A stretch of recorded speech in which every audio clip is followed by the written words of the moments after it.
নমস্কার। সাপ্তাহিক রাশিফল নিয়ে আলোচনা করব। সাপ্তাহিক রাশি বলতে 18ই ডিসেম্বর টু 24শে ডিসেম্বর সারা সপ্তাহটা কী কেমন করবে। আজকে হলো বৃষ রাশি নিয়ে। বৃষ রাশির লোকেরা কোনো খুশির খবর পেতে পারেন, যে কোনো পারপাস নেই। টেনশন যে ছিল, প্রচণ্ড একটা চাপের মধ্যে ছিলেন, সেই টেনশনটা অনেকটাই কমবে। আর্থিক যে চাপ ছিল সেই চিন্তা, সেটা থেকে অনেকটা বেরিয়ে আসতে পারবেন। পজিটিভ যদি কোনো চিন্তা বা কোনো চিন্তা ভাবনা করে থাকেন বা কাজের ব্যাপারে, সেই জায়গাটা কিন্তু সাকসেস পাবেন। নেগেটিভ চিন্তা বা নেগেটিভ ব্যাপার থেকে বা নেগেটিভ লোকের থেকে নিজেকে একটু সরিয়ে রাখবেন বা বেশি জড়াবেন না, ফেঁসে যাবেন। নেগেটিভ কোনো কাজে বেশি ইনভলভ হবেন না, তাহলে কিন্তু আপনাকে চাপে পড়তে হতে পারে। এমনকি আপনি একটু কথাবার্তা বুঝে শুনে বলবেন এই সপ্তাহটা, কেননা কোনো কারণে আপনার সাথে কারোর একটু মিসআন্ডারস্ট্যান্ডিং, আপনি যে কথা সে কথা ভুল ব্যাখ্যা করতে পারে। বাবা মা শরীর নিয়ে একটু খেয়াল রাখবেন। কখনো কারণে বাবা মা শরীর নিয়ে একটু ডিস্টার্ব হতে পারে, ঠান্ডা লাগতে পারে, বা বাবা মা যে বা বাড়িতে কোনো গুরুজন থাকে, যে কোনো জন্য হয়তো ডাক্তারি বা হসপিটাল কোনো খরচ হতে পারে।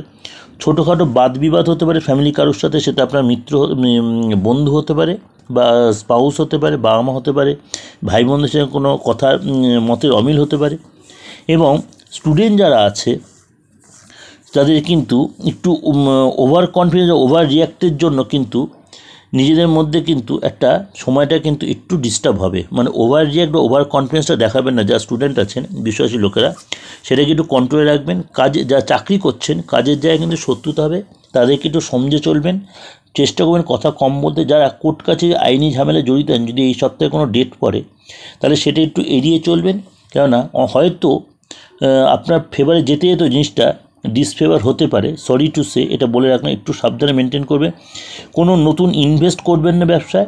প্রপার্টি থেকে লাভ হতে পারে, কিন্তু সেটা চেষ্টা করবেন যে কোনো সহিসাবুদ যদি করতে হয় বুঝে শুনে করবেন। মানে ভুলভ্রান্তি কোনো সহিসাবুদের জন্য আপনার পরে অসুবিধায় পড়তে হতে পারে। শরীর নিয়ে সাধারণত বিশেষ করে মাথা যন্ত্রণা বা কোনো মাইগ্রেন বা সর্দি কাশি কোনো প্রবলেম হতে পারে।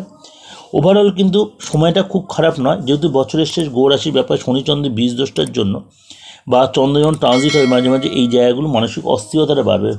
যাই হোক, ওভারঅল বিচার ভালো হলে লাইক করবেন, সাবস্ক্রাইব করবেন, নোটিস বেলটা অন করবেন, যত পারেন লোকের কাছে শেয়ার করবেন। নমস্কার, ভালো থাকুন।